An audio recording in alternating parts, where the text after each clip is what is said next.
Donc, tu as été suspendu pour des manquements aux obligations de localisation. J'étais sur la route, je revenais de Font-Romeu et j'allais sur Paris parce que je devais avoir une course en Allemagne à Erzo avec Adidas le lendemain ou le surlendemain.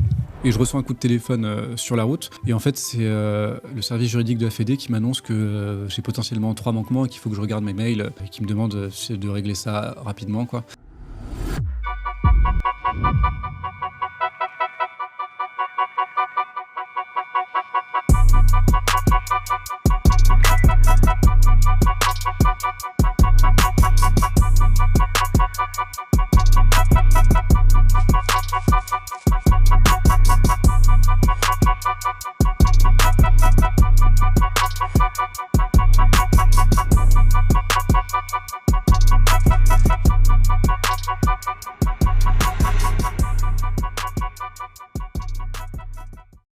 On peut estimer que c'est dur pour mon cas parce qu'il n'y a pas forcément de triche, mais c'est une sanction que j'estimais juste pour les cas de dopage ou pour les cas de triche avérée. Et si ton défaut, c'est d'avoir tendance à faire ce que t'aimais, pourquoi pas prendre un coach En fait, j'avais vraiment envie de sentir la course, d'avoir les jambes qui brûlent et de respirer fort. Enfin, ça fait 2 ans que j'ai pas couru en compétition. Quoi qu'il arrive, il y aura des marathons sur lesquels je vais pouvoir être engagé en tant qu'athlète élite et des marathons performants pour aller chercher les minima.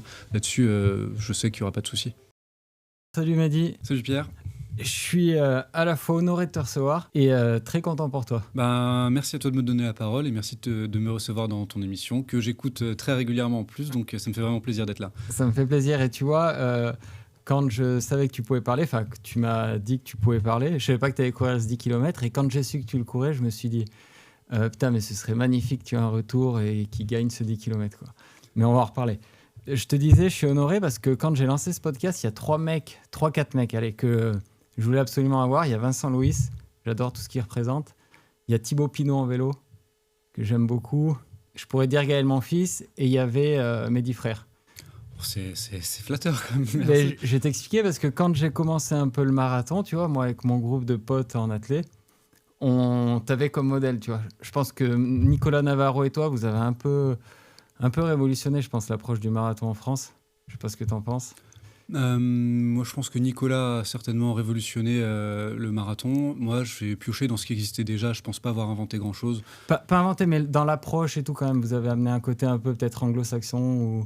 Non, tu penses pas non, anglo-saxon, peut-être italien sur le volume et les grosses séances. Ouais, enfin c'est ça. Je me suis inspiré de Renato Canova, dans les entraîneurs qu'on peut citer. Donc ouais, ça a changé peut-être de ce qui se faisait en France, c'est sûr. Mais après, j'étais pas le premier à le faire. Je pense que c'est Nicolas Navarro qui a vraiment.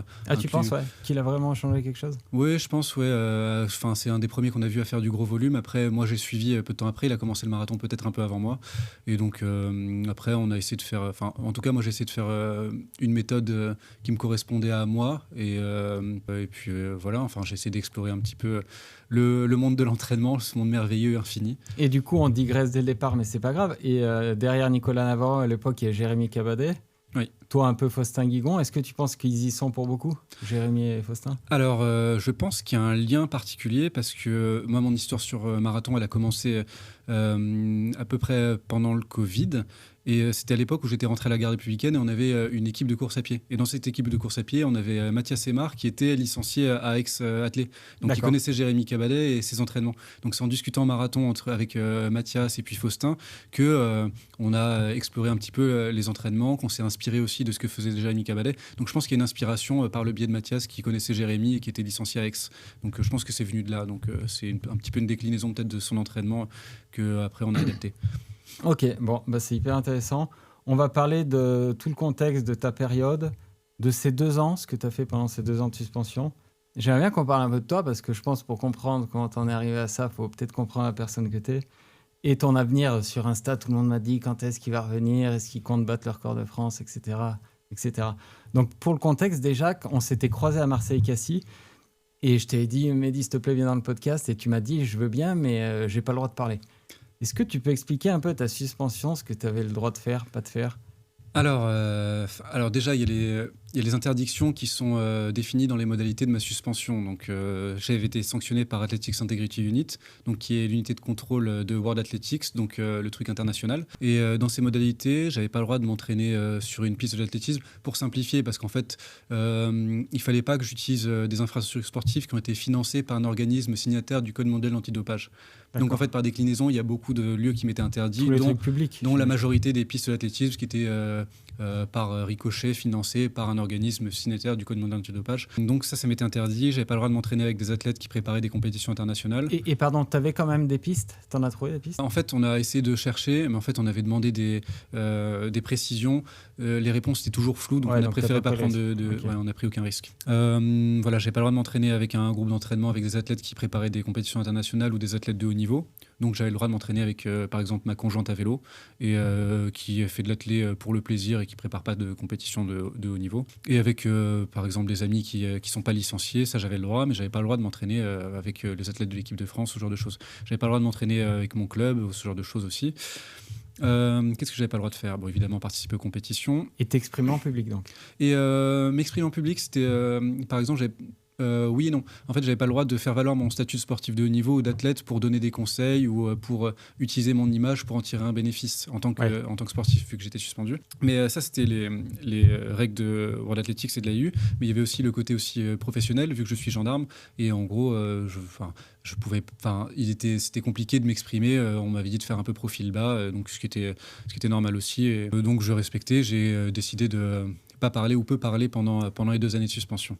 Ouais. Et donc, il faut savoir aussi que dans les règles de ma suspension, il y a un allègement qui était prévu dans soit le dernier quart ou soit les 2 derniers mois de la suspension, selon laquelle des 2 périodes est la plus courte. Donc, dans mon cas, sur 2 ans, c'est les 2 derniers mois qui est la période la plus courte. Donc, dans les 2 derniers mois, j'avais le droit à nouveau de m'entraîner dans ma structure de club, retourner sur une piste d'athlétisme ou me rentraîner avec des athlètes. Voilà. D'accord. Donc, tu as été suspendu pour on en a parlé un peu, des manquements aux obligations de localisation. Est-ce que tu peux l'expliquer? Parce que, comme je te disais, dans les yeux même plutôt des connaisseurs, en fait, on connaît mal, on pense que c'est des no-shows. Oui. Est-ce que tu peux expliquer ce que c'est qu'un manquement? Alors, c'est le moment où il faut s'accrocher. Alors, les no-shows sont des manquements aux obligations de localisation. Mais tous les manquements aux obligations de localisation ne sont pas des no-shows. Un no-show, c'est une définition très précise. C'est le fait qu'un contrôleur se présente dans le créneau de contrôle qu'on avait prévu d'1 heure pour lequel on doit être présent pour un contrôle, et le fait qu'on ne soit pas là. Et donc, c'est un contrôle raté. C'est ça un no-show. Et dans mon cas, il n'y a aucun no-show qui m'a été reproché. En fait, à chaque fois qu'un contrôleur s'est présenté pendant cette période qui m'a été reprochée, le contrôle a toujours été effectué sans difficulté. Et les contrôleurs n'ont jamais eu la moindre difficulté à me trouver. Ce qui m'a été reproché, moi, c'est des manquements administratifs aux obligations de localisation. Ça veut dire qu'on a certaines règles à respecter, donc des délais pour donner notre planning, pour remplir l'application comme il nous le demande. Il faut remplir au plus tôt possible quand on pense faire une compétition. En fait, il y a plein de choses. Tu peux même le dire, c'est pas 3 mois à l'avance, c'est contraignant quand même. En fait, En fait, la règle, c'est le plus tôt possible. Et en fait, c'est selon leur définition du plus tôt possible et pas forcément la nôtre. Par exemple, ils estiment que si on pense participer à une compétition, même si on n'est pas encore inscrit, il faut déjà la renseigner. En fait, il faut, quand on est sur le groupe cible, ce qui était mon cas, donc le plus haut niveau de surveillance, il faut aussi rentrer ses billets d'avion, ses billets de train, ses horaires de travail et lieu de travail aussi. Le code de l'hôtel. C'est ça. En fait, toutes les données qui peuvent être utiles. Donc, aussi toutes les activités habituelles. Donc, si on va chez le kiné toutes les semaines à telle heure, il faut aussi le noter. Donc, c'est quelque chose qui est extrêmement contraignant et tous les athlètes ne sont pas soumis aux mêmes règles. Il y a des athlètes qui sont, par exemple, sur les groupes de contrôle, ce qui est un groupe de suivi qui est moins contraignant, où ils ont qu'une donnée ou 2 à remplir, donc leur adresse et le créneau d'1 heure de contrôle. Sur le groupe cible, on a beaucoup de données à remplir. Il faut faire ça tous les jours de l'année, toute l'année, sans aucune pause. Il n'y a pas de vacances, il n'y a pas de jour off. Et ça peut durer pendant des années. Voilà, c'est suivi. Et je donne un exemple concret. Si par exemple, tu envisageais d'aller faire le marathon de Berlin, tu es blessé, tu décides enfin, tu n'y vas pas. Si tu as oublié de changer justement le fait qu'il n'y allait pas, tu peux prendre un manquement. Et tu fais très bien d'en parler parce que dans un de mes manquements, c'est ce qui m'a été reproché. En fait, j'avais rempli le marathon de Berlin, ça devait être sur l'année 2023 parce que je pensais y participer. Sauf qu'au début de l'été, il il y avait les championnats du monde à Budapest pour lesquels je n'étais pas qualifié. Et en fait, j'ai appris très tardivement ma sélection, donc un mois avant le marathon de Budapest, que j'allais y participer. Donc en fait, le marathon de Berlin sautait parce que je n'avais pas enchaîné les mondiaux sur marathon et le marathon de Berlin. Donc j'ai participé aux mondiaux de marathon et j'ai oublié de retirer le marathon de Berlin. Voilà. Et donc effectivement, ça tombait sous le sens que je n'avais pas participé au marathon de Berlin après. Mais effectivement, j'aurais dû le retirer. Même si sur ces jours-là, j'avais dû mettre d'autres informations qui étaient certainement bonnes, le fait qu'une information soit fausse, ça correspond à un manquement. On va dire on a 5 ou 6 informations à remplir sur chaque jour de la semaine. Si une information sur les 6 est mauvaise, c'est un manquement. On peut avoir oublié de changer son lieu de sommeil, même si notre créneau de contrôle est bon, les horaires d'entraînement sont bons, le lieu est bon. Si le lieu de sommeil a oublié d'être changé, ce qui a été mon cas, par exemple, j'avais laissé sur mon lieu de stage précédent alors que j'étais en stage avec l'équipe de France à Saint-Jean-de-Mont, ça m'était reproché, c'est normal, c'est un manquement, et voilà, même si toutes mes autres données étaient bonnes. Et tu peux avoir un manquement même si tu as été contrôlé le jour même négatif. Tout à fait. En fait, ça n'a rien à voir, c'est purement administratif. C'est purement administratif. Il y a des manquements pour lesquels, même dans chaque cas où j'ai eu des manquements, il y a eu un contrôle qui a été effectué soit la veille, soit le lendemain, soit pour la compétition en question. En fait, on a vérifié, j'ai été contrôlé à chaque fois. Et donc, il y avait un argument selon lequel mes manquements aurait pu empêcher l'organisation d'un contrôle, ce qui n'a pas été le cas parce que chaque manquement a été constaté a posteriori, mais bien a posteriori. Donc si un contrôle avait été organisé, juste le contrôleur serait venu, j'aurais pas été sur place et j'aurais eu pour le coup un no-show, ce qui n'a pas été le cas. Et ce qu'il faut savoir aussi, c'est que sur le groupe cible, je suis allé voir là encore ce matin, il y a assez peu d'athlètes. Donc tous les athlètes et concurrents ne le sont pas forcément, n'ont pas les mêmes contraintes. C'est ça, il faut savoir, oui, c'est ça, exactement. Tous les athlètes ne sont pas soumis aux mêmes règles. Et je suis allé voir, il y a une trentaine d'athlètes, je crois, en France, là, en ce moment. Et c'était la liste, c'était au 4 mai, tu y étais encore, toi? Oui. Donc pendant ta période de suspension, tu étais sur le groupe cible? Je n'ai pas été sur le groupe cible pendant toute ma période de suspension. Pendant 1 an et demi, je n'ai pas été sur le groupe cible. Mais pour le coup, pour ne pas avoir de problème et pour être sûr de prendre aucun risque, on a continué à remplir ma localisation comme si j'étais sur le groupe cible.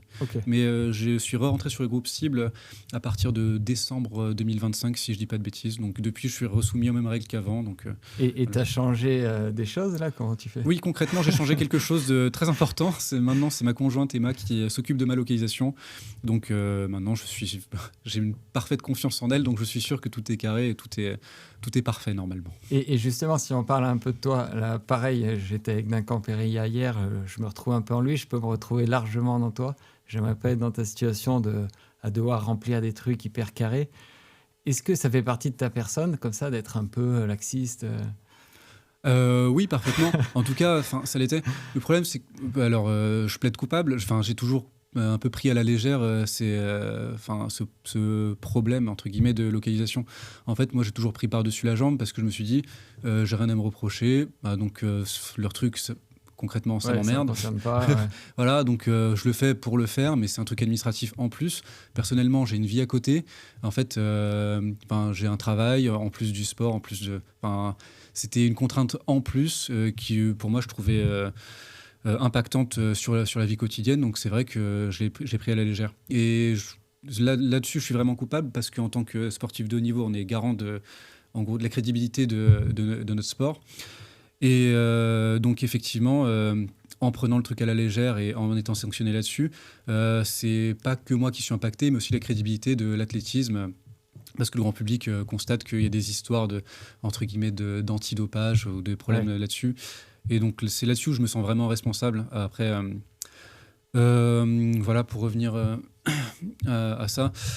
Oui, en fait, le problème, c'est que j'ai toujours rempli avec le même degré de négligence mes données de localisation, ce qui n'est pas une fierté. Mais en fait, j'avais jamais eu de problème particulier avant. Ça m'arrivait d'avoir un manquement tous les 3 ans, un truc comme ça, où j'en ai eu pendant que j'étais en école de gendarmerie, où je m'occupais plus du tout de course à pied, je courais plus, je fumais des cigarettes. Et en fait, ce qui m'a coûté les 3 manquements, c'est que le degré de surveillance a été renforcé à l'approche des Jeux Olympiques surtout. Donc j'étais sur 2 groupes cibles en même temps, celui de l'AFLD et celui de l'AU. Donc en fait, un degré de négligence pareil, ça pardonne pas. Donc là, ils se sont rendus compte effectivement que je remplissais à la légère. Et donc là-dessus, j'étais sanctionné, c'est normal. Et je me rappelle que précisément quand tu avais été suspendu, je m'occupais d'Alexis Felu, je me rappelle de cette image, qui était allongé sur une table de massage et qui m'avait expliqué, plus ou moins, qui m'a dit « Ouais, mais mes 10 frères, les trucs viennent de changer, c'est très compliqué, c'est hyper administratif et tout. » Ça venait juste de changer, toi, en gros. Enfin, des règles avaient changé, comme tu disais, ils avaient renforcé. Ah ben sans doute, mais le problème c'est que j'étais pas vraiment au courant parce que je prenais par-dessus la jambe. Donc et encore une fois, en fait ils font des sessions de formation aussi pour qu'on soit, enfin, des webinaires, donc pour qu'on soit au courant des changements de règles et pour qu'on soit tous calés, pour qu'il n'y ait pas de problème. Effectivement, les webinaires c'est des trucs en plus qui sont chiant. Non mais oui, je voulais dire qu'ils sont pas obligatoires, c'est optionnel, mais ils nous conseillent forcément d'y participer. Et en fait c'est souvent le soir à 18h, moi je rentre du travail ou alors je vais à l'entraînement.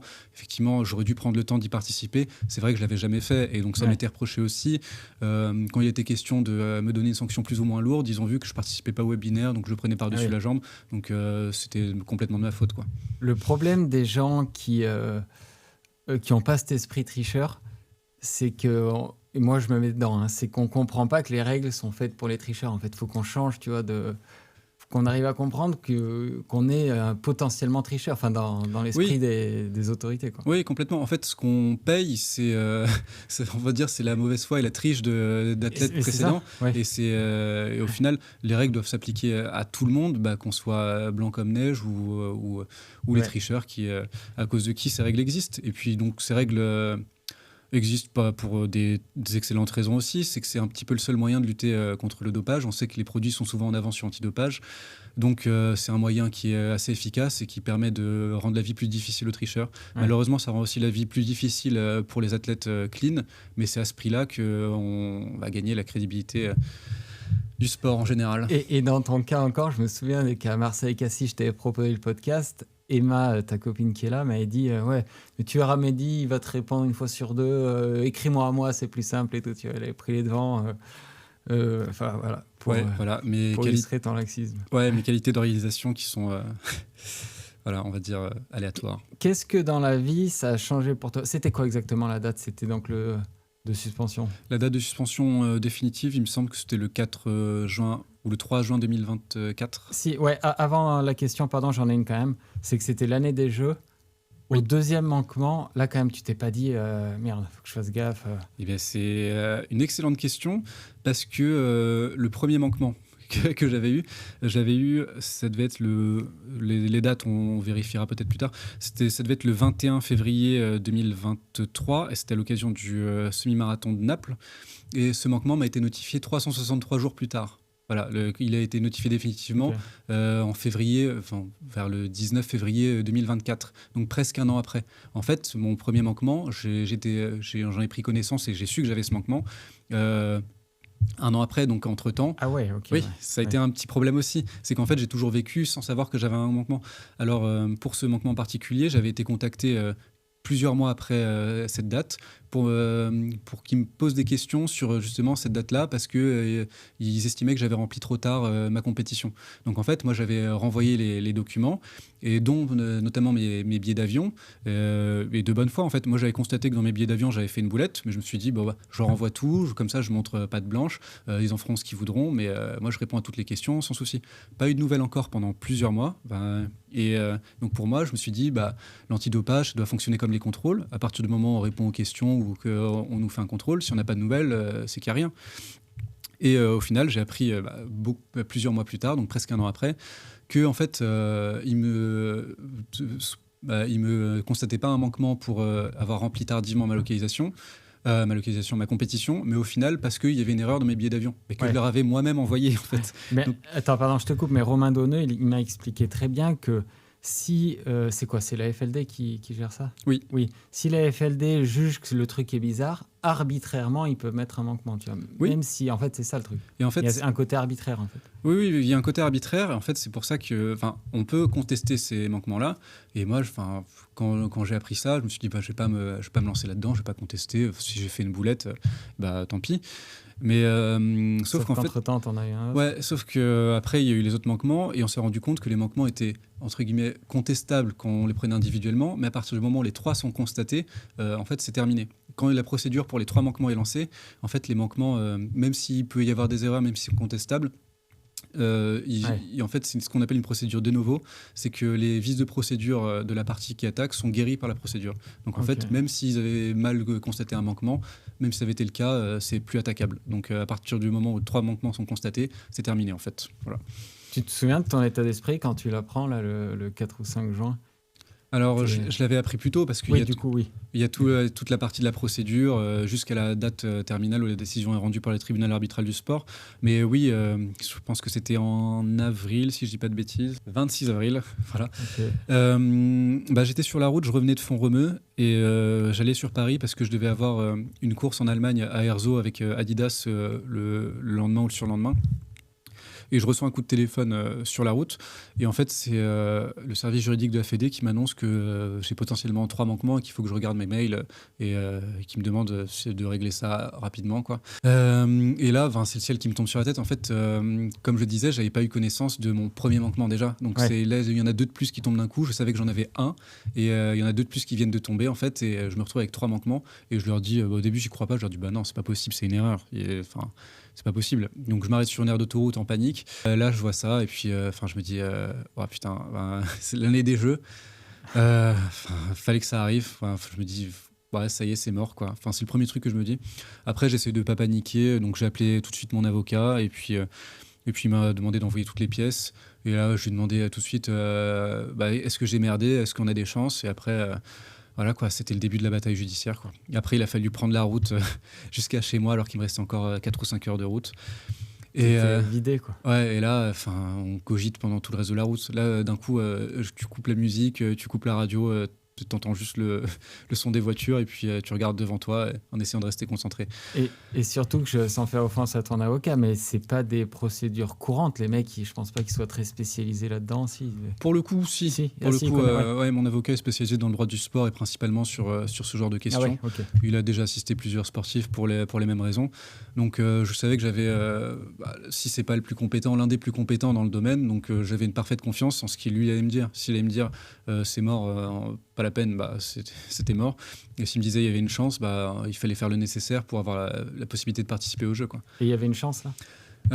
En fait, quand on analysait les manquements, on estimait qu'il y avait des chances. Après, ma position, elle est claire. Les manquements, je les ai commis. Donc, j'ai fait des erreurs, ça, je les reconnais sans souci. Mais on estimait qu'on avait une chance sur par des vices de procédure. Ouais. Voilà. En fait, il y a un certain degré de diligence qui est demandé aux athlètes et on estime que le même degré de diligence doit être adopté par les instances qui nous contrôlent aussi. Et il y avait certaines choses qu'on estimait n'avoir pas été respectées. Donc on comptait attaquer sur des vices de procédure. Et donc, ce qui n'est pas forcément extrêmement glorieux, hein, parce que j'ai été négligent et quelque part, je méritais certainement ma sanction. Mais voilà, c'est vrai qu'il y avait les Jeux Olympiques et il fallait faire tout ce qui était possible pour pouvoir y participer. Et donc, c'était le choix qui avait été fait. Donc, on a essayé de se défendre là-dessus. Et donc, après, c'est allé jusqu'au tribunal arbitral du sport. Et on avait estimé qu'au tribunal arbitral du sport, c'était l'instance qui était la plus indépendante et la plus impartiale. Donc, on allait se ranger à la décision qu'elle allait prendre. Donc, si elle me déclarait coupable et que je devais prendre une sanction, c'était effectivement celle que je méritais. Ouais. Au final, ça a changé quoi? Donc, perte de contrat avec Adidas? Oui. C'est quoi? C'est des suspensions? C'est des contrats caducs? C'est quoi? Alors, il y a des cas particuliers, mais je crois que c'est à partir de 18 mois de suspension, le contrat est caduc quoi qu'il arrive. Okay. En fait, en dessous de 18 mois de suspension, c'est négociable, mais il se réserve le droit quand même de rompre le contrat. Au-dessus de 18 mois, quoi qu'il arrive, c'est terminé. Donc j'ai perdu tous mes partenaires, que ce soit équipementiers pour le textile, le matériel. Et aussi au niveau de la gendarmerie, j'ai perdu mes aménagements. Donc j'avais quelques adaptations de mon emploi du temps pour pouvoir m'entraîner. Là, en fait, on avait une équipe de course à pied à la garde républicaine avec parfois du temps libre dans la semaine pour pouvoir faire du sport. On était 8 athlètes et en fait les 8 ont été sanctionnés juste après ma sanction. En fait. Ouais. Donc toute l'équipe a été supprimée et tout le monde a dû travailler de manière normale. Donc les entraînements à côté. Donc j'ai perdu tout, en fait. Voilà. Ouais. Et pareil, quand tu n'es plus sur liste ministérielle automatiquement? Oui, bien sûr. Donc, plus de possibilité de faire valoir à son employeur son statut de sportif de haut niveau pour pouvoir avoir des quelconques avantages ou aménagements. Donc, c'est sûr qu'on repart de zéro, comme monsieur tout le monde qui voudrait faire du sport. Ouais, putain, c'est violent quand même. Hein. Oui, c'est violent, mais quelque part, on peut estimer que c'est dur pour mon cas parce qu'il n'y a pas forcément de triche, mais c'est une sanction que j'estimais juste pour les cas de dopage ou pour les cas de triche avérée. Après, moi, il y a débat, est-ce que c'était justifié, pas justifié, est-ce que c'était trop lourd peut-être ou pas. Moi, ma sanction, j'accepte et puis c'est comme ça, c'était les règles, c'était écrite. Et le regard des gens? Tu t'en souviens? Alors, le regard des gens, je pense qu'il y a plusieurs choses. Il y a Monsieur Tout-le-Monde qui connaît pas forcément le sujet. Alors lui, c'est dopage. Hein, voilà. En dopage, pour les gens, t'es présumé coupable, j'ai l'impression. Les gens sont Oui, bien sûr. extrêmement sévères. Ouais. Et d'ailleurs, il faut savoir que moi, j'ai pas forcément de souci avec ça. En Oui. fait, pour moi, le doute dans le sport, il est sain, et j'ai pas de problème avec le fait que des gens pensent que je triche. Chacun a le droit d'avoir son avis. Il y a pas de souci. Après, moi, j'accepte, que les gens n'ont pas forcément un avis positif de moi. Après, tant que c'est fait de manière respectueuse, qu'ils se posent des questions, ils peuvent aussi me les poser. Moi, je peux répondre. J'ai pas de souci à répondre aux gens quand c'est de manière respectueuse et que c'est un doute qui est sain. Après, les accusations gratuites, c'est dommage, mais c'est surtout dommage pour ceux qui les lancent. Moi, j'ai l'habitude. C'est eux qui se pourrissent la vie à penser que tous les athlètes sont dopés, et c'est triste pour eux plus que pour moi. T'as jamais eu d'attaque frontale dans la rue, dans le... Non, vraiment pas. Non, les gens sont plus courageux sur les réseaux sociaux qu'en direct. Et sur les réseaux, il y en a eu justement? Oui, bien sûr. J'ai eu tout. Hein. J'ai eu le dopé, ça c'est classique. Après, il y a eu des attaques racistes, ça je comprends bon moins. Oui. Là, ça dépasse le sport, et encore une fois, c'est un peu Ça dépasse le dopage aussi. Ouais. Ouais, c'est ça. Après, moi, j'ai pas de difficulté avec les gens qui me pourrissent, parce qu'encore une fois, les manquements, je les ai commis. Pas de souci avec ça. Après, les gens qui pensent que je me dope, encore une fois, pas de souci avec ça. Mais je demande juste aux gens d'un peu se renseigner sur la question éventuellement avant de m'attaquer. Si les personnes lisent le dossier et qu'ils ont toujours un avis négatif de moi, j'ai pas de souci. Mais s'ils sont pas renseignés et qu'ils attaquent juste parce que ils ont vu suspension, c'est un peu dommage. Après, il y a les connaisseurs, ceux qui sont du milieu, et notamment les athlètes. Là, j'ai pas eu de souci. En fait, les athlètes connaissent le souci. Les athlètes internationaux ou de haut niveau savent l'impact des listes de groupes cibles, groupes de contrôle et compagnie. Donc, j'ai pas eu de jugement là-dessus. Et donc, ma suspension, j'ai eu beaucoup de messages de soutien, et je les remercie d'ailleurs. Ils se reconnaîtront.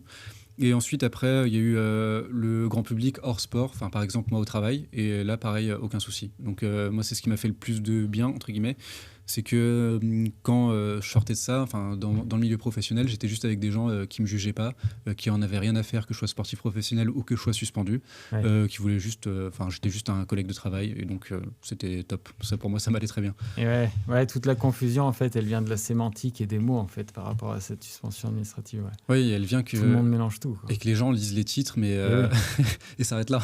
Et est-ce que du coup, c'est pas une bonne chose de pas avoir fait les jeux avec un énorme soupçon sur ta tête, justement, du monsieur tout le monde qui connaît pas?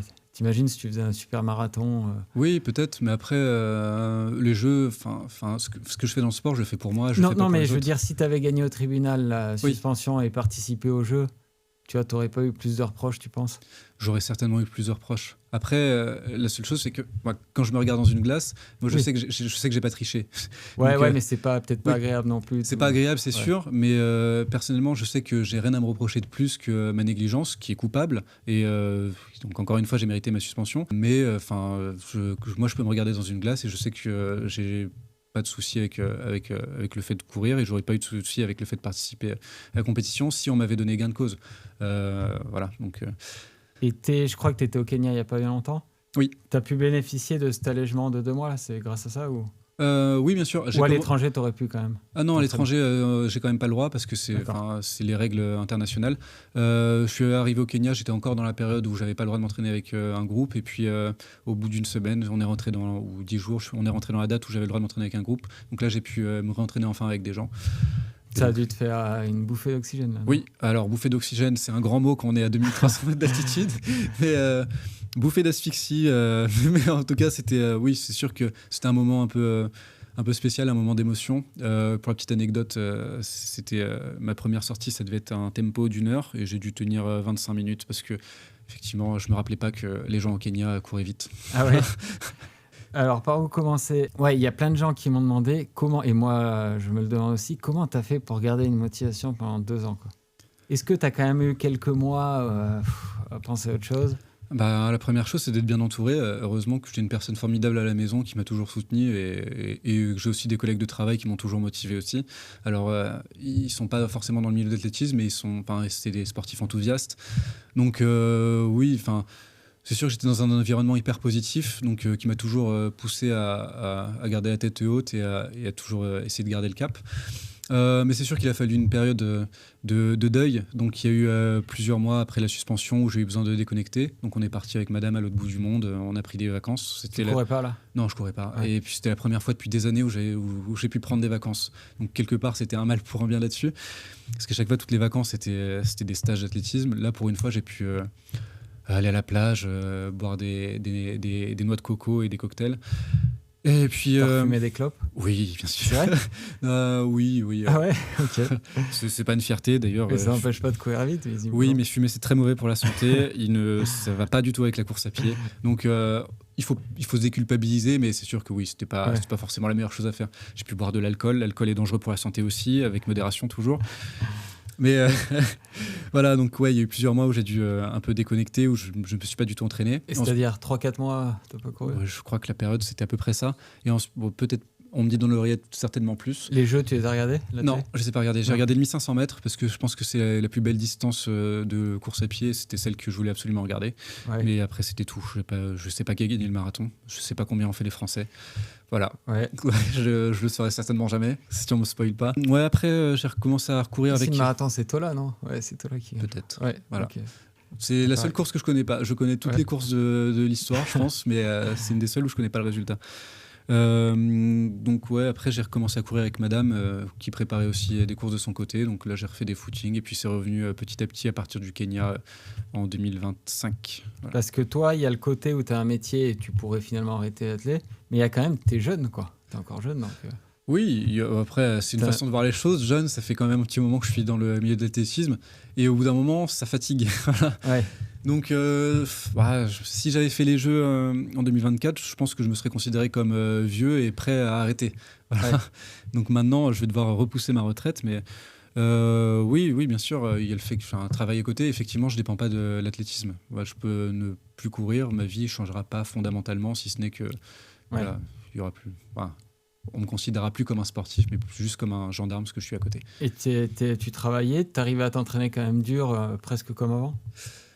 Pendant ma suspension? Ouais, quand tu as repris après l'entraînement. Ouais, alors c'était compliqué, ça a toujours été du jonglage avec les horaires d'entraînement qui sont aléatoires dans mon métier. En fait, des fois je sais quand je commence le matin, je sais pas quand je finis le soir. Et donc c'est un travail à temps plein, entre 50 et ça peut monter jusqu'à 96 heures de travail dans la semaine, c'est mon record.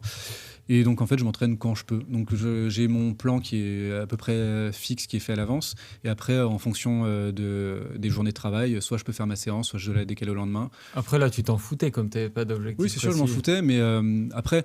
quand j'ai décidé de reprendre, je m'y suis remis très sérieusement. Donc en fait, j'ai essayé de me donner des étapes intermédiaires, de me mettre des tests, un petit peu comme pendant le Covid.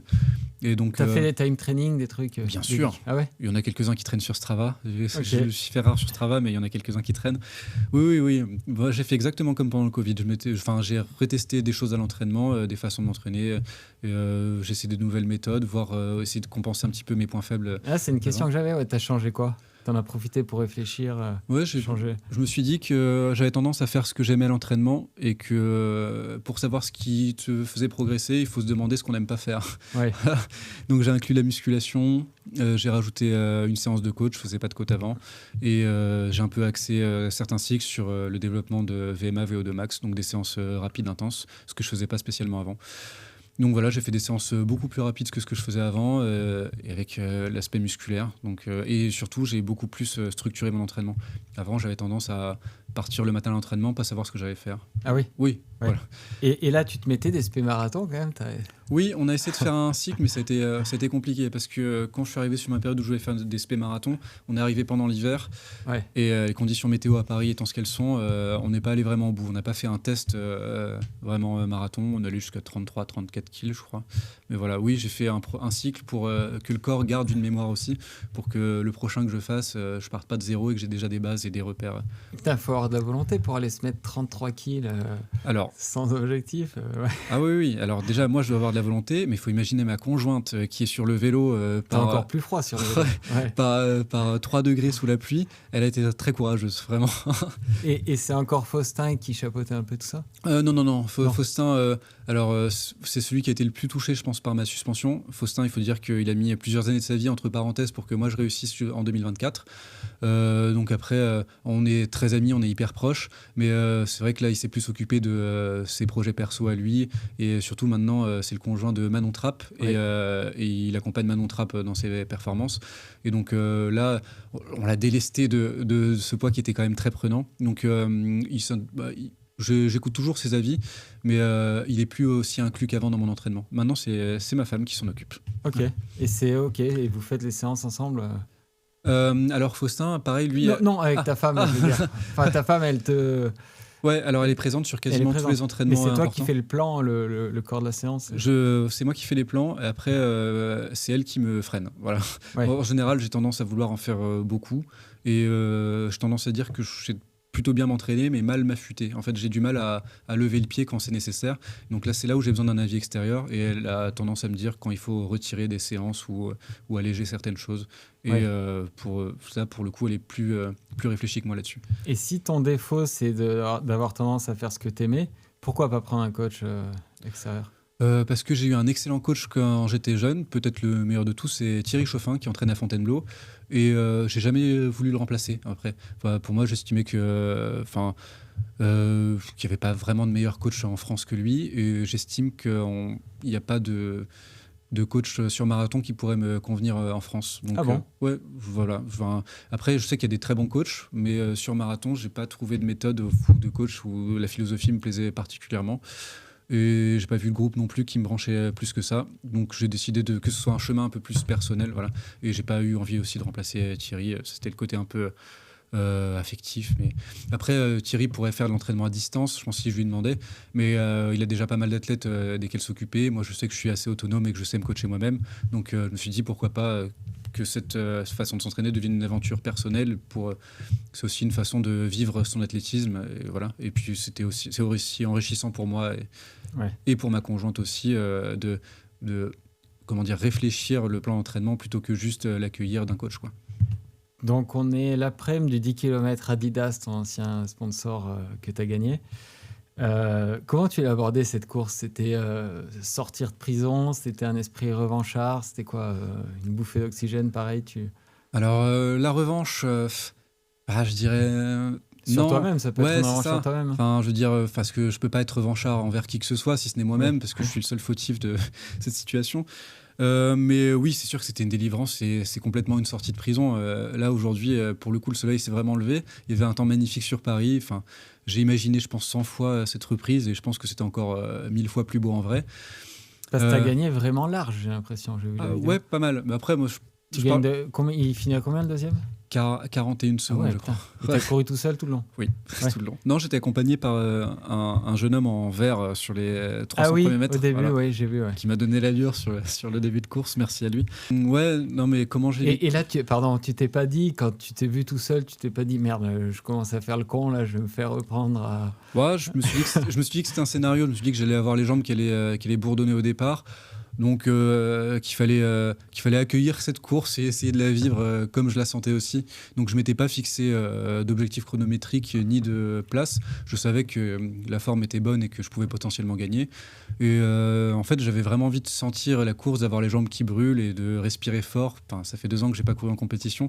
Je voulais vraiment peut-être me faire un peu mal aussi. Donc effectivement, je suis parti fort et puis j'ai vu... je me suis pas retourné en fait, donc j'ai pas vu si ça suivait pas. Je me suis juste fait ma course et je me suis dit on verra ce qui va se passer, quoi. Et comment tu l'as géré tout seul là, du coup? À la montre à la sensation, en fait. Ouais. Je crois que j'ai quasiment pas regardé ma montre, j'ai dû regarder le passage au 5e kilomètre. T'avais la voiture devant un peu? Il y avait la voiture devant, donc je voyais le chrono qui défilait, mais je savais pas trop où j'en étais dans les kilomètres. Vraiment, j'essayais juste de courir vite, de me relâcher et juste d'écouter, écouter l'environnement autour, regarder la ville, parce que c'est quand même un 10 km de carte postale, 10 km d'Adidas Paris. Beau, franchement, je voulais juste ressentir la course, donc j'avais pas de plan de course. Et t'as dû kiffer là, parce que si à 2-3 km de l'arrivée, tu voyais qu'il n'y avait personne derrière, que c'était gagné, t'as dû te régaler là, la fin, non? J'ai jamais su si quelqu'un était derrière. Ok, tu savais même pas que t'avais gagné, ouais. Je savais que j'étais en tête et je savais que j'étais bien, donc j'étais quasiment sûr de gagner, mais je savais pas si ça revenait fort derrière. Okay. Mais je me disais aussi que vu le temps... T'as pas savouré un peu avant, quoi, sur les champs? Alors, les chants, c'est dur de les savourer. C'est magnifique, mais c'est très dur de les savourer. Ça monte quand même très fort. Et on a beau être bien, ça brûle quand même les cannes. Non, mais enfin, moi j'ai savouré depuis le premier kilomètre, hein, même si je finissais deuxième, troisième, quatrième, je pense que j'aurais pris autant de plaisir. Donc, enfin, j'ai l'impression, enfin, la dernière ligne droite, moi, elle a duré 10 km, donc c'est vrai que pour ça, Ouais. c'était une course un peu spéciale. Et à l'arrivée, content. Moi, j'ai quand même l'impression que tout le monde était content pour toi, non? En tout cas, la majorité, l'immense majorité, je pense. Oui, non, c'est vrai que j'ai reçu que du positif sur la course. Donc, franchement, bah, merci encore au public et à ceux qui étaient sur place. Donc oui, c'est sûr que ça fait chaud au cœur et on pouvait avoir de l'appréhension sur l'accueil du public sur le retour. Et là, il a été quand même 1000 fois plus chaleureux qu'espéré. Donc c'est vrai que c'était très cool. Ouais. Ouais. Moi, pour être dans le milieu, comme je connais pas une personne qui me dit des spécialistes, Mehdi Frère il est dopé, Mehdi Frère il est dopé, ça n'existe pas, quoi, les spécialistes. Ils savent, comme tu disais tout à l'heure. Ils connaissent c'est les possible. subtilités. Oui, non, alors Tu oui. disais, parce que tu parlais de l'accueil qui pouvait être mauvais. Et Non, tout. c'est sûr. Alors, les spécialistes, je pense qu'ils savent pour l'histoire en elle-même. Après, il y en a peut-être dans les spécialistes qui pensent que je me dope malgré tout, malgré cette histoire. Mais, et libre à eux d'ailleurs. Mais oui, je pense que ouais, les spécialistes, encore une fois, connaissaient le sujet, le dossier. Donc, c'est sûr que là-dessus, j'ai pas eu de jugement particulier. Ouais, ok. Là, c'est quoi la suite là? Il y a des 10 km de prévu, marathon? Alors, marathon, c'est pas encore prévu parce que on va essayer de trouver un marathon à l'automne et certainement après plus tard à la fin de l'année. Il y a certaines pistes, mais on n'a pas encore entamé les démarches auprès des organisateurs. Donc, je peux pas annoncer en grande pompe le retour sur marathon pour l'instant. Parce que là, pareil, pardon, excuse-moi, mais tu repars de zéro avec tes managers. Aux C'est yeux ça. des organisations, t'es plus personne là? Ah oui, aux yeux des organisations, non seulement je suis plus personne, mais en plus de ça, il y a C'est sulfureux, quoi. Déjà, oui, je suis sulfuré. Il faut savoir qu'il y a certaines organisations de course qui ont des règles strictes en matière d'engagement d'athlètes. Donc, par exemple, c'est compliqué pour entrer dans un major quand on a une suspension. Oui, ils ont des règles là-dessus. Alors, je sais que ça s'applique principalement aux athlètes qui ont été suspendus pour dopage. Ils ont une politique où c'est absolument non en matière de dopage. Donc, quelqu'un qui a été suspendu pour dopage ne pourra pas s'engager sur un major. Après, est-ce qu'il y aura des exceptions qui seront faites pour des affaires de manquement aux obligations de localisation? Peut-être que oui, peut-être que non. Après, on n'a pas encore entamé les négociations avec quelconque organisateur de course, puisque j'étais suspendu, j'avais pas de manager. Donc là, maintenant, je vais pouvoir recontacter mon manager qui va pouvoir refaire les démarches auprès des organisateurs. Donc les courses auxquelles j'ai pu m'engager, j'ai pu le faire seul. Par exemple, la semaine prochaine, je cours 10 km de Langueux. Là, j'avais pas besoin d'un manager pour m'engager, donc je pouvais le faire seul. Donc je vais pouvoir essayer de chercher un gros chrono la semaine prochaine à Langueux. Et ensuite, peut-être qu'il y aura encore un autre 10 km, mais c'est pas encore sûr, un peu plus tard dans le mois. Et puis après, il y a la saison d'été où il n'y a pas grand-chose, il y a que la piste, et moi je suis pas spécialement un pistard. Ouais. Et ensuite, on va se préparer sur... En tout cas, il y a la volonté de faire un marathon à l'automne. Donc, j'imagine que ce sera pas Berlin, puisque c'est un major. Il n'y a pas de portes qui sont fermées. Après, encore une fois, ça va Ouais. dépendre de leur politique. S'ils acceptent pas des athlètes avec des manquements et pas du dopage, ça dépend pas de moi. Donc la porte est fermée à aucun marathon. Donc après, il y a plusieurs options, hein. Il y a Berlin, il y en a d'autres. Et si jamais ça se fait pas, tu vas passer, tu vas t'inscrire comme tout le monde et repartir de zéro? Si jamais les majors marathons ne veulent pas que je m'engage en tant qu'athlète élite, je vais respecter leur décision. En fait, je vais pas essayer d'aller contre, je vais pas essayer de m'engager en sous-marin, comme on dirait. En fait, je comprends leur politique et elle est louable. Donc, je suis absolument militant pour un sport propre. Donc, s'ils ont décidé d'avoir une politique zéro en termes de suspension, je vais complètement respecter leur décision. Et tant pis, je courrai pas de major. Si c'est mon étiquette d'athlète sulfureux, je l'accepte. En revanche... Non, mais tu as toujours le droit de t'inscrire. Ah ça, oui, j'aurai le droit de m'inscrire, mais je ferai ça pas... peut être encore plus beau, quoi. Non, parce que je voudrais pas être en guerre avec eux en tant que celui qui s'inscrit et qui veut faire une belle course, être dans les élites alors que je suis pas invité. Si je l'ai fait, ce sera parce que c'est des majors marathons, je les ferai en tant qu'athlète amateur et ce sera certainement plus tard. En fait, oui, j'espère faire tous les majors marathons un jour, mais je les ferai surtout pour voyager, pour découvrir les villes. Et donc, je les ferai peut-être en 3 heures et ce sera en tant que monsieur tout le monde. Okay. Là, pour les marathons à performance, il y en a plein d'autres que les majors marathons, c'est pas une obligation. Donc, je vais respecter la décision qui sera la leur et je n'irai pas en guerre contre eux. Et tu connais les politiques de Valence et Séville, par exemple, qui sont pas des majors? Là, c'est pas des majors, donc il n'y a aucune règle qui interdit qu'un athlète, même suspendu pour dopage, revienne. Peut-être leur règlement intérieur à eux, non? Peut-être le règlement intérieur à eux, mais là-dessus, j'ai pas d'infos. Donc Donc ça, c'est plus mon domaine, ce sera le domaine de mon manager de discuter avec les organisations de course. Ouais, mais le truc, c'est que ça approche, là. Faut que tu aies un peu de visu maintenant. Ah oui, mais là, j'ai une pleine confiance. Je sais qu'il y a quoi qu'il arrive, il y aura des marathons sur lesquels je vais pouvoir être engagé en tant qu'athlète élite et des marathons performants pour aller chercher les minima. Là-dessus, je sais qu'il n'y aura pas de souci. Et est-ce que tu as aimé suivre un peu le marathon? Il s'est passé plein de trucs quand même en 2 ans, d'un œil un peu de spectateur et tout. Ah oui, bien sûr. Ouais, j'ai, Entre-temps, Kiptoum, il était mort avant quand même. Il y a eu record du monde de Kiptoum, tu courais. Et après, il y a eu pas mal de changements, quoi. Il y a eu le passage sous les 2 heures. Ouais. Les chronos commencent à devenir absolument dingues, donc c'est sûr. La baisse de Kipchoge. Oui, après, Kipchoge, c'est quoi qu'il arrive, c'est une légende. Après, il baisse l'âge faisant que, mais quoi qu'il arrive. Ouais, mais ça aurait été pas de faire un marathon, je sais pas, Sanchadi qui le double à la fin, je trouve ça. Oui, marrant, c'est quoi. sûr. Ouais. Le problème, c'est que maintenant, ça fait presque mal de le doubler. Ouais, c'est vrai. Parce que on va pas dire c'est une cible facile, il est toujours capable de courir 2h05, je pense, pas n'importe quel marathon. Mais ouais, moi j'aurais rêvé courir avec ce genre de mec-là, mais c'est sûr que j'aurais presque pas envie de le doubler, quoi. C'est une légende, elle se respecte. Ce que j'ai adoré, c'est les Français qui sont arrivés sur un marathon, donc Manu Lévis qui a fait une perf stratosphérique à Paris. Donc 2h05 à Paris, on sait que ça vaut beaucoup mieux ailleurs. Donc ça fait vraiment plaisir, surtout que c'est un mec qui est absolument génial. Donc là, je suis content. Et puis il y a d'autres personnes qui arrivent avec les Valentin Gondouin et compagnie. Donc je pense qu'il y a une génération 2028 dans laquelle ce sera dur d'exister. Donc il va falloir être à la hauteur. Et t'es ton propre entraîneur, est-ce que t'aimes bien analyser la nutrition, ce qui se fait, en profiter pour les chaussures? Du coup, t'as plus de partenaires, est-ce que t'as envie d'essayer tel ou tel? J'ai pas eu envie d'essayer d'autres chaussures parce que j'ai toujours couru en Adidas et j'aurais eu peur de trouver une chaussure que j'aurais trouvé intéressante ailleurs. Non, en vrai, je sais qu'Adidas fait on va pas faire la pub, je suis pas sous contrat avec eux, mais je sais qu'ils font des modèles qui sont hyper intéressants, notamment le modèle du record du monde. Donc c'est visiblement la chaussure la plus rapide du monde. J'ai pas eu envie d'essayer d'autres modèles. Après, pour la nutrition, je pense que c'est une partie, si ce n'est une des plus importantes du marathon. Donc effectivement, c'est quelque chose sur laquelle on s'est penché. Donc le guts training, les glucides. Je pense que ça va être un des aspects, on va dire, phares de la performance. Et si t'es un peu laxiste, c'est une partie, je pense, où t'es vachement perfectible, parce que c'est hyper important sur marathon, et si tu le fais de manière un peu carré, tu peux vraiment... Ouais, j'entends ma conjointe qui rigole à côté. Oui, il y a tout à faire. Donc, je me suis penché dessus. Je sais ce qu'il y a à faire. Mais effectivement, j'ai jamais mesuré mes besoins en laboratoire. La seule fois où on a fait un test sur marathon, j'ai vomi. Donc oui, effectivement, j'avais fait le travail une fois dans ma vie, je pense sérieusement, sur la nutrition. Et puis, j'avais fait 2h05 au marathon. Je pense que ça sert. Voilà. Ouais. Donc oui, c'est quelque chose sur lequel il faut vraiment que je me penche sérieusement avec des spécialistes. Donc, c'est pas quelque chose... on va pas faire notre tambouille tout seul dans notre coin. On va consulter les meilleurs dans le domaine, je pense, et on va s'entourer. Et c'est ce qui va faire partie de la performance pour aller chercher des chronos mieux que 2h05. J'en parlais avec Aziz Boukebal ce matin, là, qui fait 4 ce matin. Je sais pas si tu vois qui c'est. Ah, bien sûr, 28-17 sur 10. Et il a foiré un marathon il y a pas longtemps et il m'expliquait qu'il avait mangé son repas de midi la veille à 17h pour une histoire de dossard et tout. Et je suis toujours étonné qu'à ce niveau, des fois, des détails qui sont pas des détails, d'ailleurs, la nutrition, des fois, des athlètes d'un tel niveau sont négligents sur un repas, un truc capital sur marathon, quoi. Ouais, parce qu'on s'imagine que les sportifs de haut niveau, ils ont un staff autour d'eux, que tout est calé, tout est réglé. En fait, on fait un sport de pauvres où les organisations sont souvent à l'arrache.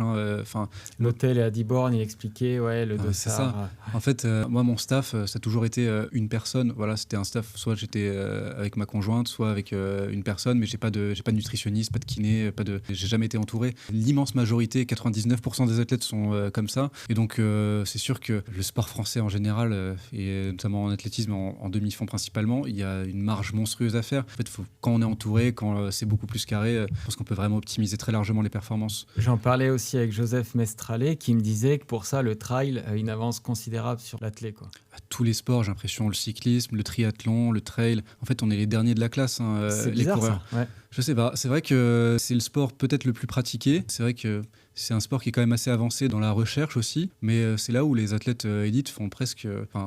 pas tous, mais la majorité, pas la moitié du travail. Ouais, parce qu'il y a une vision, ce qu'on disait, assez fédérale quand même, qui des fois est un peu moins ouvert au changement, tu vois, que des sports où le privé a pris un peu le pas, quoi. Enfin, c'est vrai. L'hypothèse qu'on avait. Ouais, c'est vrai. Ouais, après, le fédéral a du bon, mais c'est vrai que le privé peut faire avancer le sport un peu plus vite. Ouais, pour le top niveau, ouais. On parlait en off tout à l'heure de tes fameux déblocages musculaires à l'aube. Oui. T'en as fait un ce matin. Oui, c'est ça. Ça m'a toujours intrigué chez toi. Tu peux m'expliquer? En fait, Parce que le départ était à 7h45 quand même ce matin, c'est tôt. Hein. c'est vrai que c'est tôt. Justement, en fait, je pars du principe que quand j'ai pas de visuel, quand je sais pas comment je vais pouvoir m'échauffer pour la course, je fais un réveil musculaire. Parce que le réveil musculaire permet de se laisser une marge. Si jamais on s'échauffe mal, en fait, ça nous, quoi qu'il arrive, on sera mieux pendant la course. Voilà, ça permet de s'échauffer moins longtemps, moins long et pas avoir besoin de faire 15 lignes droites. Alors que si on fait pas de réveil musculaire, pour réussir à rentrer vraiment dans la course et pour être bien échauffé, il faut pouvoir avoir le temps de s'échauffer longtemps, faire des lignes droites, faire les gammes et compagnie. Et parfois, en fait, selon l'organisation de la course, il faut rentrer dans le sas suffisamment tôt. Les consignes sont parfois à 2 km. Quand on ne sait pas comment va être le départ de la course, c'est quand même très bien de faire un réveil musculaire avant. Ça permet de supprimer une incertitude. Et donc là, pour la course à 7h45, comment s'est passée ta nuit? Et bah, arrivé à 4h30 du matin, et puis j'ai fait 5 km de footing tranquille. À 4h30, ça? Ouais, c'est ça. Ouais. Avec quelques lignes droites à l'intérieur. Et puis voilà, petit déjeuner après. Et voilà. Donc, Et tu te recouches? Non, tu te recouches pas. j'étais pas sur site direct, donc le temps de faire le trajet et tout, non, je me suis pas recouché malheureusement.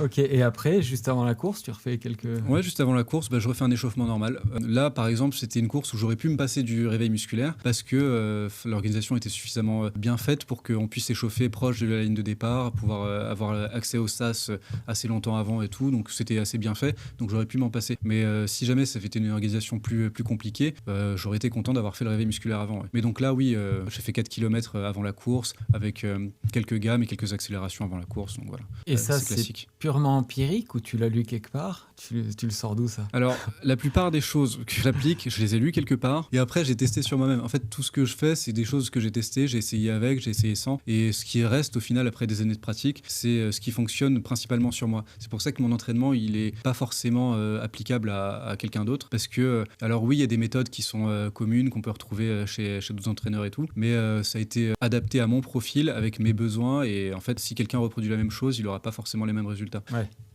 Est-ce que tu fais toujours autant de kilomètres qu'avant, là, par semaine? Un petit peu moins parce que maintenant je travaille à temps plein aussi. Donc Ouais. ça m'arrive d'avoir des semaines à 200 km. Mais après, c'est vrai que je suis quand même mauvaise langue parce que ma moyenne sur la dernière année, c'est 177 km par semaine. Sans pause, sans. En sans vacances. 2025, là. Ouais, à 365 jours. J'avais calculé il n'y a pas longtemps. Là. Sur les 360 derniers jours, je suis à 177 km par semaine. Donc. Ouais, beaucoup. Oui, donc sachant qu'il y a eu des moments où je m'entraînais moins, ça veut dire que j'ai eu beaucoup de semaines à 200 aussi. Mais c'est vrai que dans mes périodes de travail, je peux tourner à 160. Là en ce moment, je suis plutôt à 140 km parce que les compétitions arrivent. Mais sinon, c'est vrai que quand j'ai le temps, j'aime dépasser les 200 km. Enfin, c'est un volume auquel j'ai l'impression de moins me fatiguer au final quand j'enchaîne ces semaines-là. J'ai l'impression qu'on récupère plus vite quand on s'entraîne beaucoup. Et là, une semaine de course, tu l'as fini à combien la semaine, là? Et bah pas beaucoup. Après, je vais la finir ce soir quand même. Ouais, tu fais quoi, Il faut ça? se dire. Mais je pense que je serai à 130 km ce soir. Ouais. Donc là, Tu l'as abordé comme une vraie course, là. Ouais, j'ai vraiment abordé comme une vraie course. Ouais, j'essaie de faire les choses un peu différemment de ce que je faisais avant. Avant, j'avais tendance à arriver en compétition dans une semaine à 200 km. Des fois,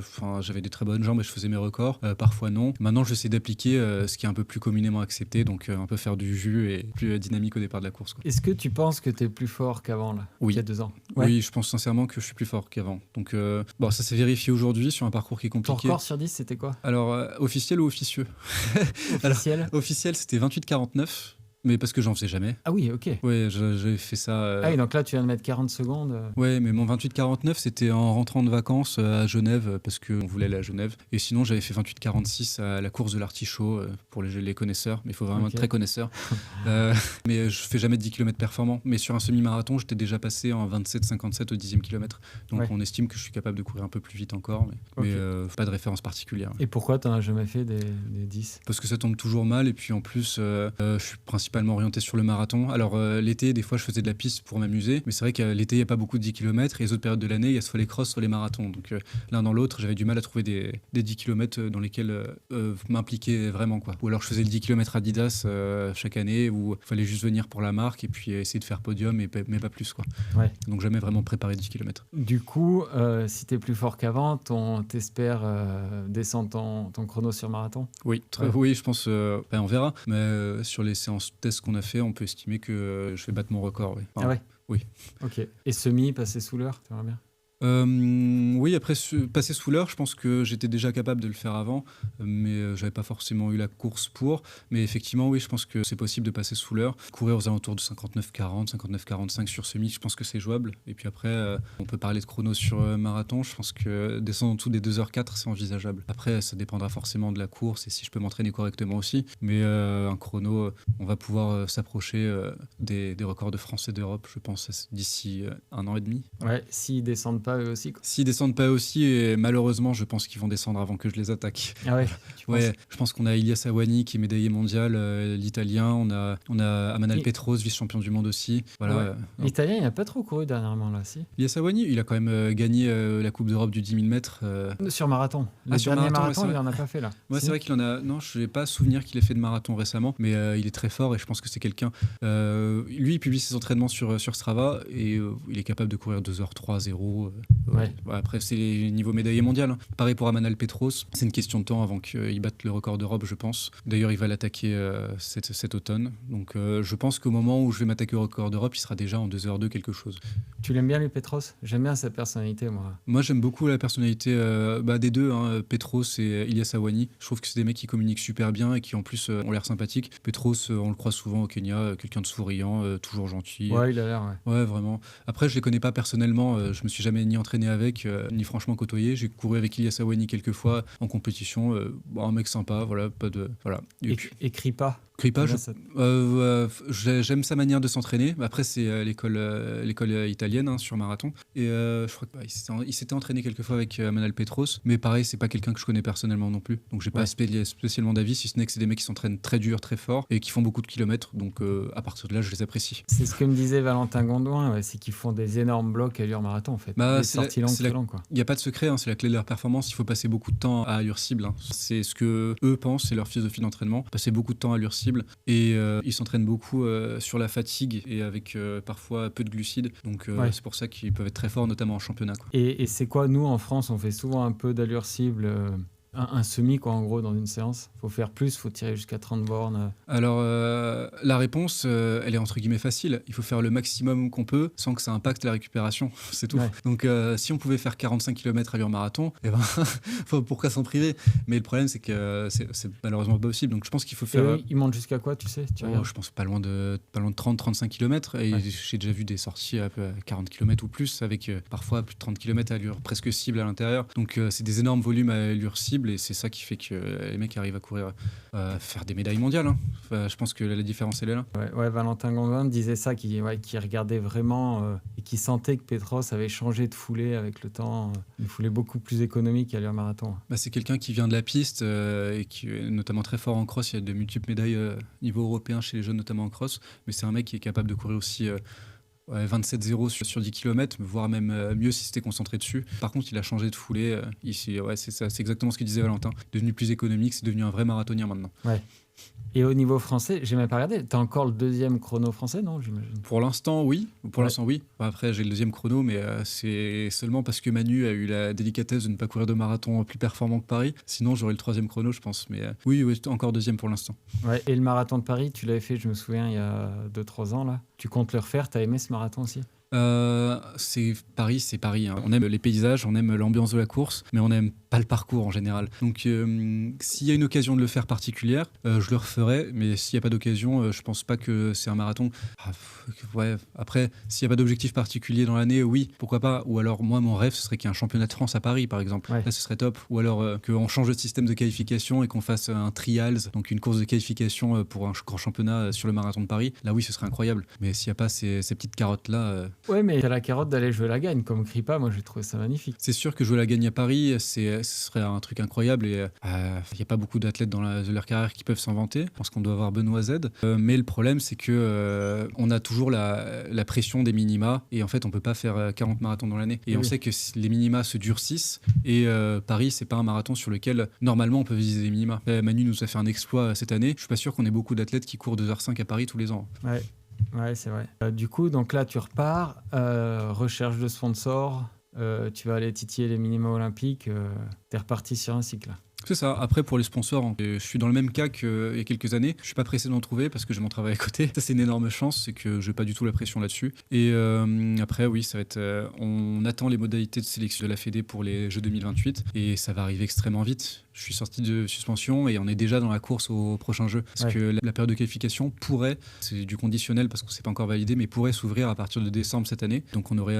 Valence serait dans la fenêtre. Valence serait dans la fenêtre et on aurait presque 1 an et demi pour se qualifier. Donc là, la course a déjà commencé en fait. On commence à faire les premières courses de préparation pour préparer le cycle qui est. Et dis-moi si je me trompe, mais si tu veux être détaché, il faut que tu sois sur liste ministérielle. C'est comme les impôts, ça dépend de l'année d'avant, j'imagine, des perfs de l'année d'avant. Donc c'est compliqué. Là, tu peux pas être détaché dans 6 mois. Là, c'est plus facile entre guillemets avec la gendarmerie parce que même s'il n'y a pas de détachement concret, en fait c'est volonté de la hiérarchie. Si la hiérarchie décide de mettre dans un poste plus adapté à la pratique d'un sport de haut niveau, ils en ont tout à fait la liberté. En fait, ils peuvent me mettre dans un poste où je vais avoir moins d'horaires dans la semaine, où ils pourraient me libérer un jour ou deux pour m'entraîner. Donc c'était le cas pour l'équipe de course à pied de la garde républicaine avant. Ils avaient un travail qui était condensé, donc ils montaient des gardes de 24 heures, mais par exemple, ils avaient le jeudi et vendredi qui étaient libérés pour l'entraînement sportif. Donc en plus d'une compétition par mois qui était considérée comme du temps de service et une compétition civile, par exemple, comme si le 10 km d'aujourd'hui comptait comme du temps de travail, donc avec un temps de récupération derrière parce qu'on a travaillé entre guillemets un dimanche.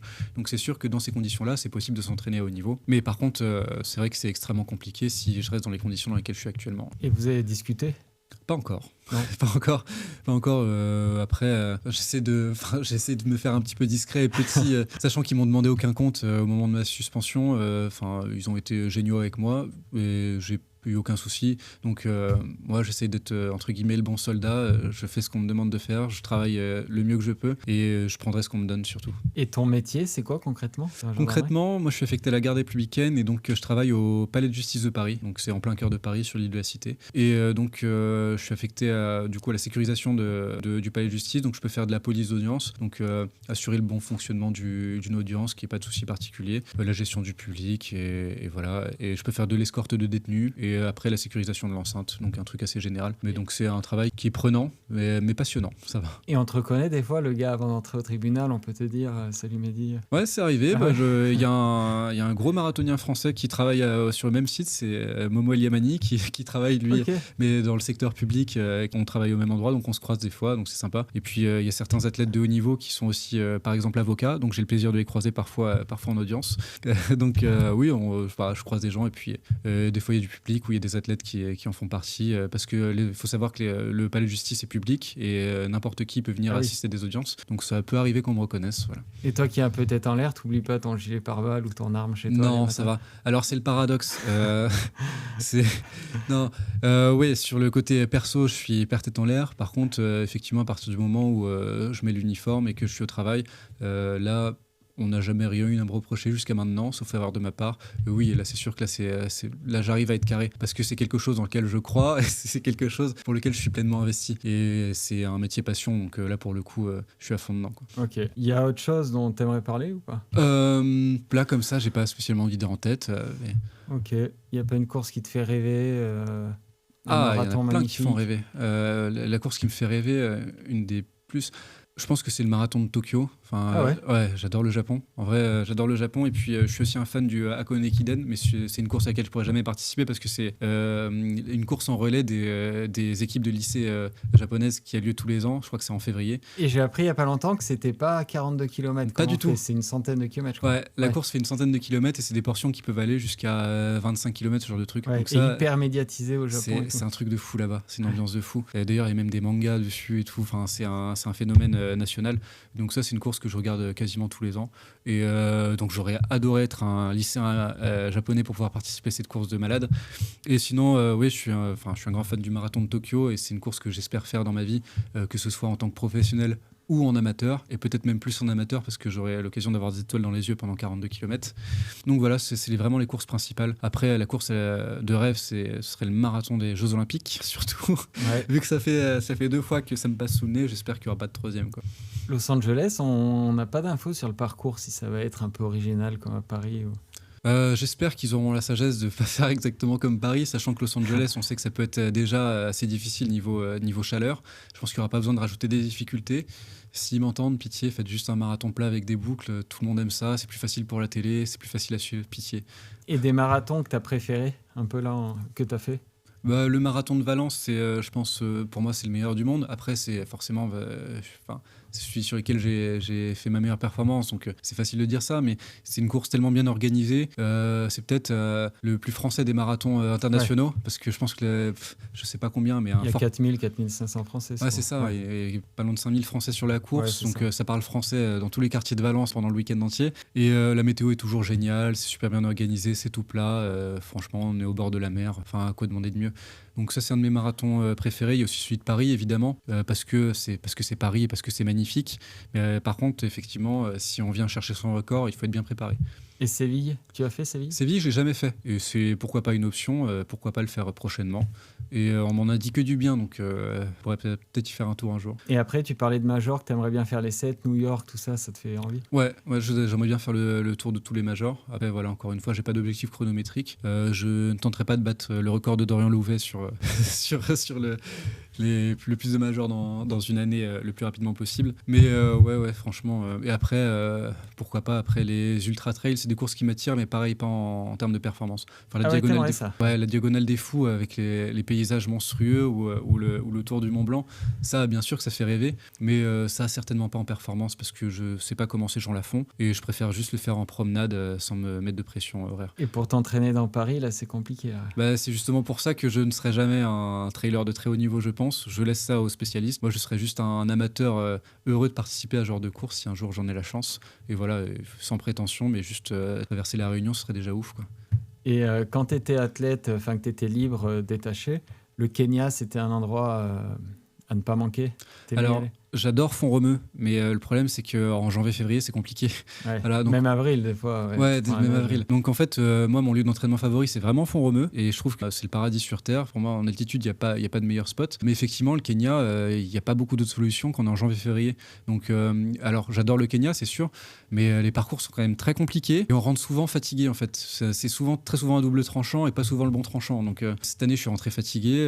L'année de Naples, je fais une super course en rentrant à Naples. Mais pendant un mois derrière, je suis complètement cramé. Donc le Kenya, c'est super, mais il faut être très prudent là-bas. Ouais. Mais, donc après, effectivement, quand on est en janvier-février, qu'on est en train de mourir de froid à Paris, aller au Kenya, avoir le soleil, les mangues et les papayes, c'est vrai que ça fait du bien au moral surtout. Ça permet de passer l'hiver. Mais ça, sans te faire offense, pour le coup, le Kenya, la gestion de l'altitude, ça nécessite des vraies connaissances physiologiques. Et là, le fait d'avoir un entraîneur qui te dise quoi faire et tout, ça t'aiderait pas? Le problème, c'est que je sais exactement quoi faire. Mais quand il y a le groupe, on n'a pas envie. Ah ouais. Je suis pas du tout assez sage. Et en fait, chaque année, on sait qu'il faut être prudent, on sait qu'il faut pas en faire trop, on sait qu'il faut pas regarder ni la montre ni les kilomètres à la fin de la semaine. Mais on aime courir. Les paysages font que, les parcours font que, on se laisse embarquer, on fait 15, 20, 25 kilomètres et on finit cramé à la fin du stage. Mais cramé, mais heureux. Donc c'est l'essentiel, je pense. Ouais. On voit pas mal là, Nicolas Navarro qui a été blessé, des grosses fractures de fatigue. Toi, t'es rarement blessé, j'ai l'impression. Je suis quasiment jamais blessé. Je Ouais. pense que la pire blessure que j'ai eue, ça devait être une élongation à l'ischio qui m'a duré 2 jours. Voilà, j'ai pu courir, je pense, 2 jours après. Non, franchement, j'ai cette chance. Et pourtant, je trouve Et comment tu expliques ça? La chance. Enfin, à ce niveau-là, c'est vraiment de la chance parce que je fais pas grand-chose pour que ça se passe bien non plus. Pas du tout attention à mon alimentation. J'ai pas de kiné. Le sommeil, c'est aléatoire parce qu'avec mon travail, j'ai des nuits de 4 heures, des nuits de... C'est top. Donc j'ai un corps solide et ça fait partie. Ça, c'est des trucs qu'on n'explique pas forcément. Donc après, peut-être que je connais aussi bien mon corps. En fait, le fait d'être son propre coach, on sait quand on s'approche de ses propres limites et on sait quand il faut lever le pied. Donc ça m'aide aussi, mais... il doit y avoir de la génétique, de la chance. L'alimentation, c'est vrai que le fait de ne pas faire gaffe, des fois, tu n'es peut-être jamais en déficit calorique si des fois tu t'autorises des pizzas, des trucs. Il y a du bon aussi. Hein, ouais, ça c'est certain pour que j'ai un REDS, donc Ouais. le syndrome de déficience énergétique, voilà, lié au sport. Pour moi, il faudrait vraiment que j'y aille parce qu'effectivement, je mange très bien. En fait, je me prive de rien du tout. En fait, je pars du principe qu'à partir du moment où on fait une quinzaine d'heures de sport dans la semaine et qu'on fait pas loin de 200 km pour les meilleures semaines, il faut faire attention à avoir les bons nutriments, donc faire attention aux oligo-éléments, les glucides, avoir les bonnes calories, les protéines. Mais par contre, après, il faut pas regarder les quantités. Je pense que tant qu'on a faim, il faut manger. Donc après, j'ai pas de souci à manger des bonbons, des burgers, du Nutella. C'est pas bon pour la santé, attention. Mais en fait, je pense qu'il faut pas se priver surtout, et quand on a faim, il faut manger. Et voilà. Et après les entraînements, je me fais plaisir. Et tu dis que tu t'écoutes beaucoup. À partir de quand tu décides de pas faire une séance ou de la décaler au lendemain et tout? Quand je me sens vraiment fatigué, après je sais faire la différence entre la petite fatigue, grosse fatigue, ou quand je sens que ça va pas être productif. En fait, déjà le premier truc, c'est si on n'a pas envie d'y aller, c'est déjà un signe qu'on est déjà un peu fatigué. Mais après, il faut pas toujours s'écouter quand on n'a pas envie, parce que des fois, sinon on peut attendre longtemps avant de faire la séance. Mais je sais Et quand donc tu fais quoi là? Tu l'enlèves, tu la repousses, tu la décales? j'ai pas de souci à faire un footing à la place et puis attendre le lendemain pour faire ma séance. Ou je sais quand j'ai fait une 24 heures de garde ou une nuit, je sais qu'en général je suis pas bon sur la séance du lendemain. Alors parfois c'est nécessaire de faire la séance du lendemain parce qu'on n'aura pas le temps de la caler autrement dans la semaine. Mais par contre je regarde pas les allures et j'essaie juste de travailler à l'intensité que j'avais prévue. En fait j'essaie de ressentir l'intensité, si c'était une séance 5 km ou 10 km, me rapprocher de ce que je sentirais sur la distance prévue. Et après les chronos, ils sont bons, ils sont pas bons, ça c'est pas grave.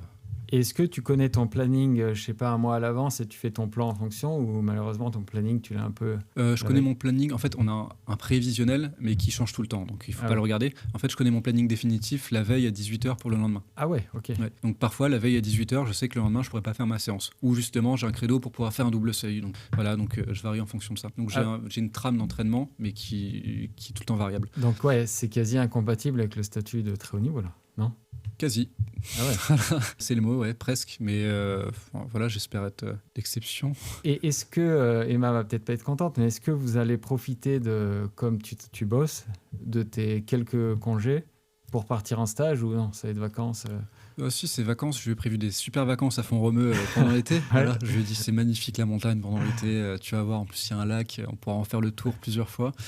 Malheureusement, pour l'instant, quasiment toutes les vacances sont dédiées au stage.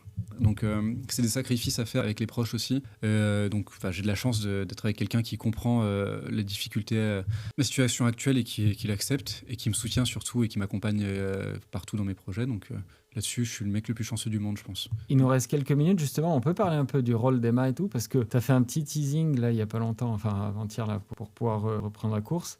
Je pensais pas qu'elle avait été aussi présente à t'amener en vélo et tout. Quel rôle a-t-elle joué pour toi? Ah bah, c'est un peu tout, j'ai envie de dire. À part le secrétariat, quoi.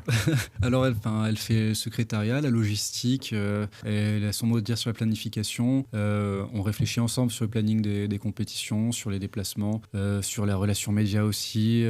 Voilà, enfin elle a son mot à dire absolument sur tout. Et elle m'accompagne sur toutes mes séances. En fait, si j'arrive encore, si j'ai réussi à faire un retour aujourd'hui, c'est à 99,999% de ça grâce à elle, quoi.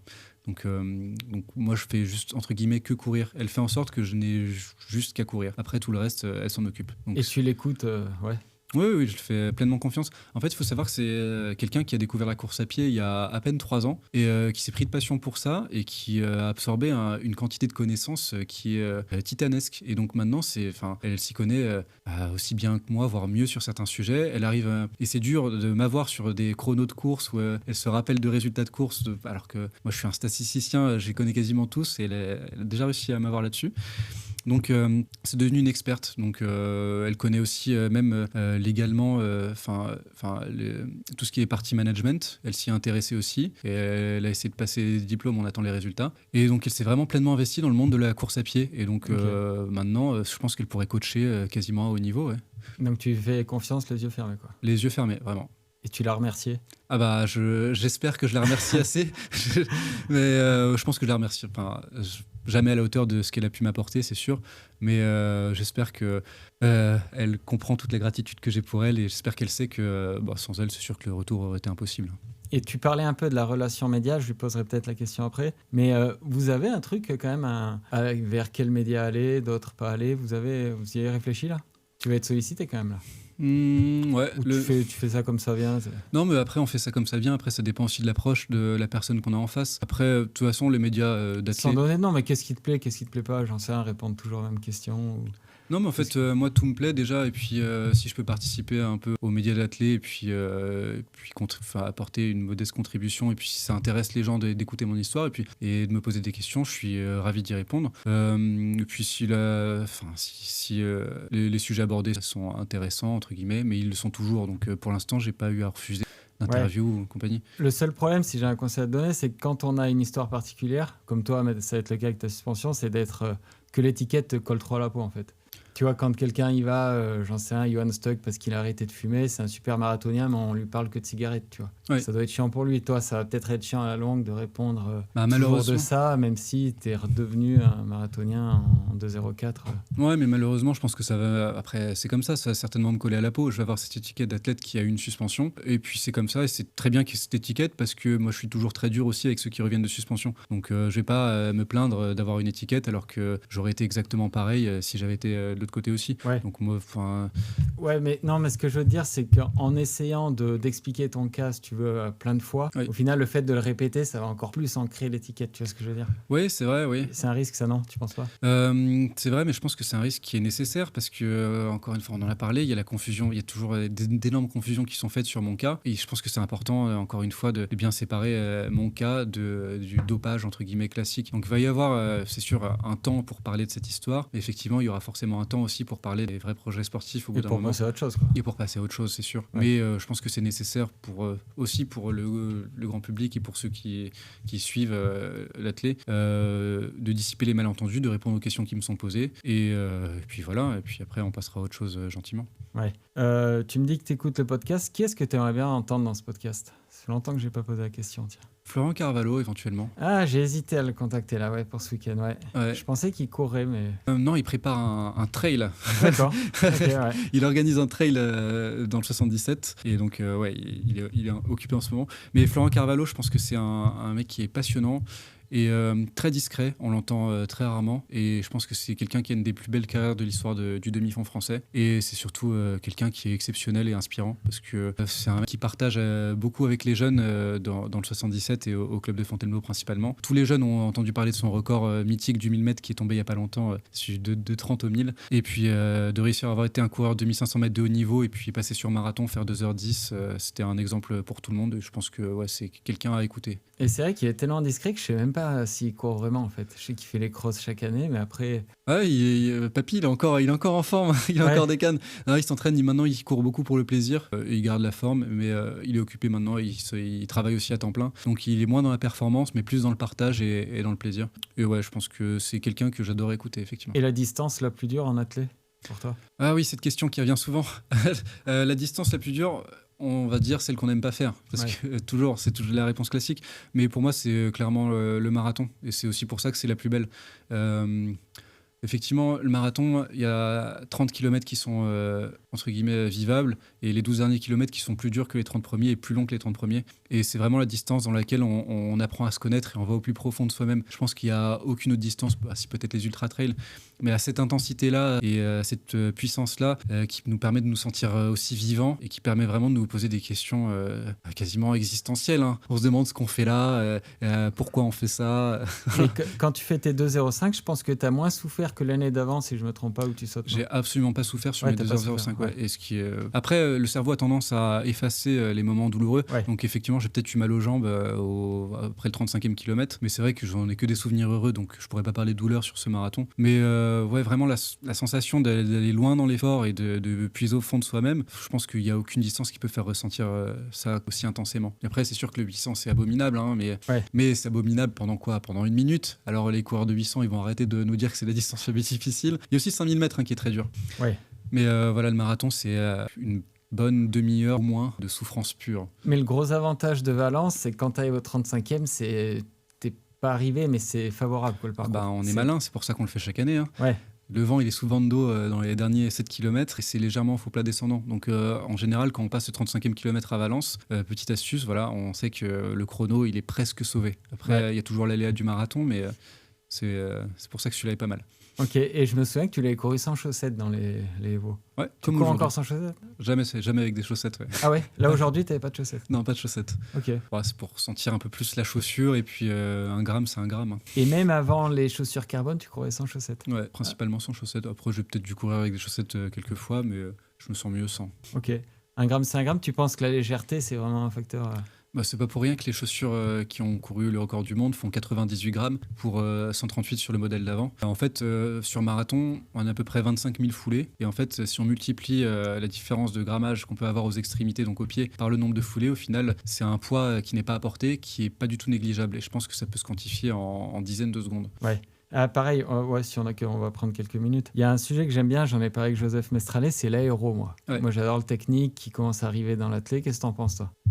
Cédric, j'ai pas arrêté de lui en parler avant. Je pense que dans les grands axes de grattage de Ça va secondes, être sur des détails. là, ça va être sur les détails, mais avant de regarder le marathon du record du monde, je m'avais dit les prochains records du monde ils vont certainement être battus en combinaison. Et on voit Kejelcha qui débarque en combinaison sur le marathon. Et je pense que c'est pas du tout pour rien. Il y a des sports qui sont en avance sur nous, le triathlon et par exemple le vélo, le cyclisme. Ouais. Et le cyclisme, il y a le problème de résistance à l'air. Les gars sont avec des combinaisons proches du corps et on voit que ça joue. Et donc en fait, je pense que le poids, la nutrition et le textile, ça va être les derniers réglages pour gratter les chronos. Parce qu'on va pas courir 1h50 sur marathon, le record du monde ne sera pas là. Peut-être pas 1h55, il va s'arrêter 1h57, 58. Ah, tu penses? Ouais. À un moment, on va pas courir 1h30. Donc, qu'est-ce qui va manquer pour les quelques secondes qui restent ou minutes? Je pense que le textile, ça va être une part importante. Ouais. Et pas que le textile, il y a la barbe, j'en parlais avec le kiné de Gressier et tout, faut qu'il se rase la barbe, tu vois. Ouais, bah... En vélo, il se rase pour les contre-la-montre, il se plaque les oreilles, il se coupe les cheveux. Bah, on en avait vu les prémices en 2019, je pense, c'était le 2019 Breaking 2, je sais plus. La première tentative de Kipchoge, on voyait qu'ils avaient carrément, ils s'étaient rasé les jambes et qu'ils avaient mis du strap qui déviait. Ah oui, ils avaient mis des tapes avec des petits ailerons. Ouais, c'est ça. Donc ça en était là. Donc s'ils avaient calculé que l'aérodynamisme, ça a été juste que l'air qui passait sur les bras, sur les avant-bras ou sur les tibias, effectivement, la barbe, ça peut être un petit problème aussi. Ouais. Ok, merci beaucoup Mehdi. Mais je compte garder ma moustache. Bah, merci à toi. Ah oui, c'est vrai. J'espère que tu as passé un bon moment. Un excellent. Et je vais suivre la suite de ta carrière. Bah, merci, c'est gentil. Allez, à bientôt.